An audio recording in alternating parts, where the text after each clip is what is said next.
Hi అండి. Hi, మీ పేరు? వందన. ఓకే, బిగ్ బాస్ చూస్తున్నారా? చూసాను. ఎలా అనిపిస్తుంది మీకు ఈ సీజన్? అంటే ఈ సీజన్లో పర్లేదు, బాగానే ఉంది. నిఖిల్ బాగా ఆడతాడు, కానీ సోనియాతో అప్పుడు అలా ఉండకూడదు, అందరితో కలిసి ఉండాలన్నమాట. టాస్క్ పరంగా అయితే నిఖిల్ జెన్యున్గా లేడు. ఎందుకు జెన్యున్గా ఆడట్లేదా? అంటే ఆ రోజు సోనియా మాటలే వింటాడు. సోనియా, పృథ్వీ, నిఖిలే ఉంటారు, ఇంకా మిగతా వాళ్ళని ఎవరిని పట్టించుకోరు. సో అందుకని. ఓకే, మరి ఆ రెడ్ ఎగ్ సోనియాకి ఇచ్చారు కదా, అది కరెక్టా? కరెక్టే. ఎందుకు? ఆమె చీటికి మాటికి అందరితో రీజన్ లేకోకుండా గొడవ పడుతుంది. తను ఉంటే తెలుస్తుంది పొజిషన్ ఏంటి అని. ఓకే, సోనియా వెళ్ళిపోయింది, మరి నిఖిల్ ఎలా ఆడతాడు? నిఖిల్ ఇప్పుడైతే పర్లేదు, బాగానే ఆడుతున్నాడు. మ్యాక్సిమం టాప్ 2లో ఉంటాడు. టాప్ 2 అంటే టాప్ 1 ఎవరు అనుకుంటున్నారు? యష్మి. ఎందుకు యష్మి? గేమ్స్ బాగా ఆడుతుంది తను, సో టాప్ 1. ఓకే, మరి ప్రేరణ ఆడదా? పేరున కూడా ఆడుతుంది, కానీ పేరున టాప్ 3. ఎందుకంటే యష్మి నా ఫేవరెట్ కాబట్టి. యష్మి ఫేవరెట్ అంటే సీరియల్స్ నుంచి ఫేవరెటా? కృష్ణ ముకుంద మురారి చూస్తాను. అంటే ఫేవరెట్ అయితే మీరు టాప్ 1లో ఉంచుతారు. గేమ్ ఆడినా ఆడపడతాను. తను హార్డ్ వర్క్ గా ఆడుతుంది కదా ప్రతి ఒక్క గేమ్. తిని కాదు, ఇప్పుడు ప్రేరణ చూసుకున్నా, ఎవరైనా చూసుకున్నా మీకు ఇంట్రెస్ట్ అయితే, ఇష్టం అయితే వాళ్ళు టాప్ 1. యష్మి అనేది 100% ఇస్తుంది, జెన్యున్ గా ఉంటుంది. మరి మణికంఠ విషయంలో అలాగా ఏమంటారు? ನೀವು ప్రతిసారి నామినేషన్ ఉంచుతాను అన్నారు కదా, అది గ్రడ్జా? అలా ఏం లేదు, మణికంఠ వీక్ అని అనిపిస్తుంది. గేమ్ సరిగ్గా ఆడడు, ప్రతి ఒక్క దానికి ఎమోషన్ అట్లా చెప్పకూడదు అన్నమాట. ఫ్యామిలీ ఇష్యూస్ చెప్తే ఏమొస్తుంది చెప్పండి? గేమ్ 100% ఆడితే విన్ అవుతారు, లేదంటే లేదు. మరి యష్మి మణికంఠ అని అంటారు, తన లెక్కల్లోనే లేడు అనే ఒక స్టేట్మెంట్ పాస్ చేస్తారు. సో అది నాగార్జున సార్ కూడా మాట్లాడితే వీడియో చూపిస్తారు, అలా కరెక్ట్ కాదని. అది మీకు ఎలా అనిపించింది? అలా తీసి పారేయడం కరెక్ట్ కాదు, సో యష్మిది అది తప్పు. ఓకే, ఎవరైనా వీక్ అనిపిస్తున్నారా మీకు? వీక్ అంటే మణికంఠనే. ఎందుకు? సింపతిగా ఏం చేస్తారు?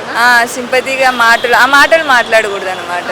ఏదన్నా షో అంటే సింపతి కోసం కాదు, సో గేమ్ పరంగా బాగా ఆడాలా, అందరితో కలిసిపోవాలా, అట్లాంటివన్నీ ఏం చెప్పకూడదు. ఓకే, ఇప్పుడు ఈ వీక్ డబుల్ ఎలిమినేషన్ ఉంది.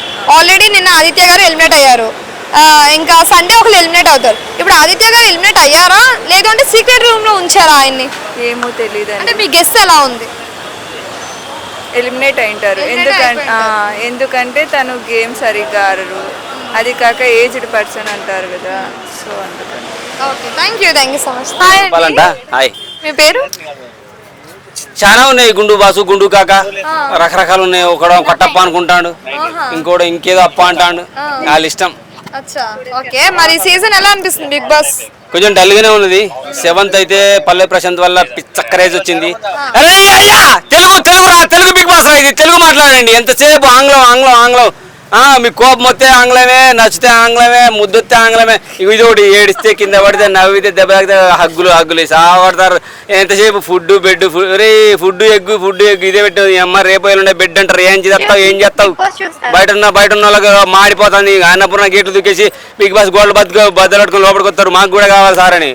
ఏం చేస్తావు? అప్పుడు కొంచెం కంట్రోల్లో పెట్టు, నువ్వు కూడా కంట్రోల్లో ఉండు. వాళ్ళు తిడుతూ అభయ్ నవీన్ బిగ్ బాస్ని తిట్టిండని చెప్పి బయటికి పంపించేసి నువ్వు అట్నే తిడతారు. మరి అఫ్కోర్స్ మీరు తిట్టొద్దు అనుకో, మేము తిడితే బాగానే ఉంటుంది. ఎందుకంటే మాకు నచ్చినట్టు ప్రోగ్రామ్ ఉండాలి కాబట్టి, లోపల ఉన్న వాళ్ళు మాకు నచ్చినట్టు చేయాలి కాబట్టి. నచ్చకపోతే మేము తిట్టచ్చు, కానీ అరే బిగ్ బాస్ పెట్టి తిండి తినుకుంటా, బిగ్ బాస్ ఇంట్లో వండుకుంటా, మీరు బిగ్ బాస్ని తిడితే మరి బయటికి వెళ్ళగొట్టరా?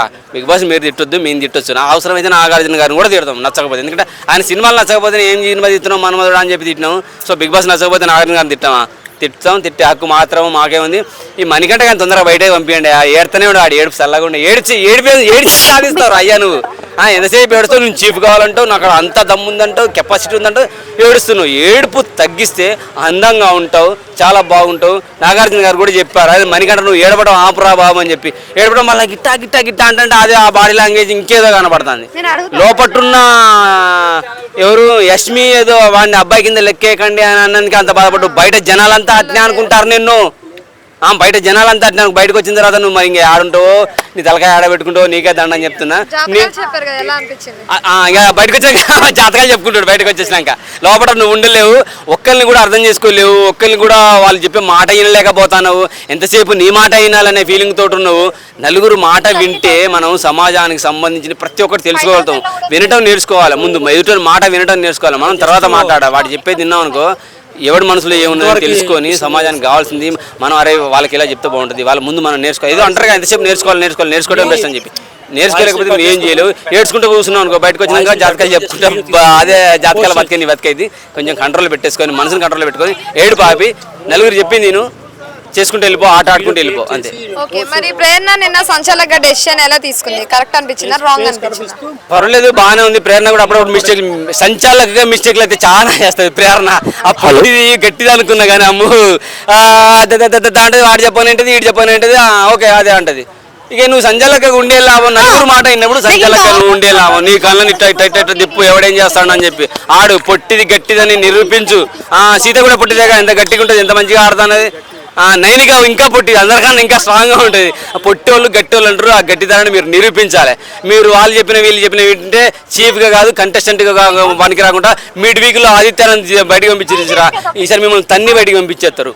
గట్టిగా ఆడండి, ఆడల్ల కెపాసిటీ ఎంతో చూపించండి. ఒకటి చెప్తున్న అమ్మాయిలకి, లోపల వాళ్ళకి, మొగాడు జాలి చూపిస్తాడు చూసినా దానికి లొంగొద్దు, కరుణ చూపిస్తున్నా దానికి లొంగొద్దు, దయ చూపిస్తున్నా దానికి లొంగొద్దు.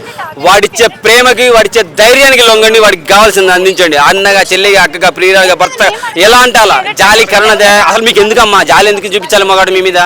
అవసరమా? కరుణ ఎందుకు చూపించాలి? అవసరమా? దయ ఎందుకు చూపించాలి? అవసరమా? మీరు కెపాసిటీ కదా, మీరు అన్నదే వాళ్ళు మిమ్మల్ని, మీరు అన్నదే మగాన్ని మీరు దయ జాలి చూపించాలి, మీరు వాడి మీద చూపించాలి జాలి, కరుణ. కానీ మగాడి ప్రేమను, ధైర్యాన్ని అందిపుచ్చుకోండి. ఎక్కడికో వెళ్ళి టాప్లో నిలబడతారు. Okay, thank you. హాయ్ అండి. హాయ్, మీ పేరు? ఉమేష్ చంద్ర ఉపేంద్ర. ఓకే, బిగ్ బాస్ చూస్తున్నారా? రెగ్యులర్గా చూస్తుంటాను. ఎలా అనిపిస్తుంది మరి మీకు ఈ సీజన్ సంవాట్ పర్లేదు అనిపిస్తుంది అండి. బాగా నచ్చిన కంటెస్టెంట్ ఎవరు?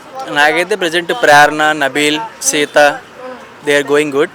నిఖిల్ స్టార్టింగ్ 1-2 వీక్స్లో బాగా నచ్చేవాడు కానీ ఇప్పుడు నచ్చట్లేదు. ఎందుకంటే ఆయనతో ఎవరైతే ఉంటున్నారో ఆయనకి ప్రాపర్ సజెషన్ ఇవ్వట్లేదు అనిపిస్తుంది. అంటే మొన్నటి వరకు సోనియాని మనం చూసుకున్నాం, సోనియా బయటకు వెళ్ళిపోయారు. సో ఇప్పుడు తన డెసిషన్ తనే తీసుకుంటారు అనిపిస్తుందా? నో ఇప్పుడు మళ్ళీ యస్మి గారు ఎక్కువ ఇన్ఫ్లుయెన్స్ చేస్తున్నారు కదా, అది నచ్చట్లా. అంటే సోనియా ప్లేస్ లో యష్మి వచ్చారు, యష్మి తీసుకుంది అనిపించిందా? సోనియా ప్లేస్ లో పర్ఫెక్ట్ గా యస్మి రిప్లేస్ అయ్యారు. ఇది యస్మి కూడా నెగిటివే, పాపం హౌస్ లో ఎలా వెళ్తుందో తెలియట్లేదు వాళ్ళకి. యస్మి ఒక 2-3 వీక్స్ వరకు బాగానే అనిపించింది. ఎప్పుడైతే ఈ క్లాన్ లోకి వచ్చిందో మళ్ళీ నెగిటివ్ అయిపోవడం స్టార్ట్ అయింది. ఆవిడ ఏం చేయాలంటే ఆ సెకండ్ క్లాన్లో ఉండాలి. ఈ లగ్జరియస్ క్లాన్లో ఇది కాకుండా ఏదైతే మనకి సీత వీళ్ళు ఉన్నారో ఆ క్లాన్లో ఉంటేనే ఆవిడ కొంచెం ప్లస్ అవుతుంది తప్ప, ఎప్పుడైతే నిఖిల్ పృథ్వీ క్లాన్లోకి వచ్చిందో ఆవిడకి నెగిటివ్, వాళ్ళకి ప్లస్సే నెగిటివ్ నిఖిల్కి కానీ పృథ్వీకి కానీ అనిపిస్తుంది. ఓకే, ప్రేరణ నిన్న గేమ్ ఆడే విధానం మీకు ఎలా అనిపించింది అసలు? నాకైతే చాలా నచ్చిందండి. Just liking Prerana day by day. ఎందుకంటే ఆవిడ బిహేవ్ చేసే విధానం కానీ, ఆవిడ ఆడే గేమ్ కానీ చూడండి. యస్మితో ఫ్రెండ్లీగా ఉంటూనే తను ఖచ్చితంగా ఎక్కడ ఏ డెసిషన్ తీసుకుంటుంది. So I'm starting really liking her, she's good. Okay, మరి యష్మి ఎలా ఆడుతుంది? యస్మి స్టెప్ బై స్టెప్ ఆవిడ డిమోటివేట్ అయిపోతుంది.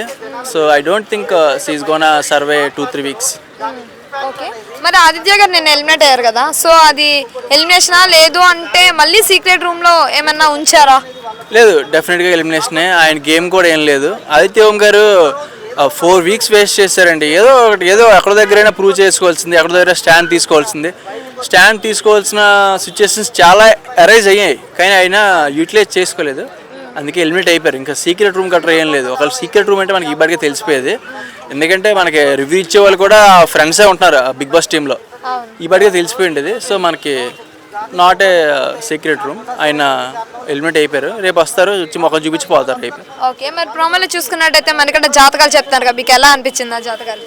ఎంటర్టైనింగ్ అనిపించింది, కానీ ఆఫ్టర్ ద జాతకాలు టాస్క్ ఏమవుద్దో తెలియదు కదా. మళ్ళీ కొంత ఎక్కడో దగ్గర నెగిటివ్ వదిలేండి. ఎందుకంటే మణికంటనే అంత ఈజీగా ఎవరు వదిలేట్లా. ఆయన సింపతి చూపించి వీళ్ళందరూ నెగిటివ్ చేస్తున్నాడు కదా, వాళ్ళు కూడా డెఫినెట్గా రిటర్న్ బ్యాక్ ఇచ్చేస్తారు. Thank you so much.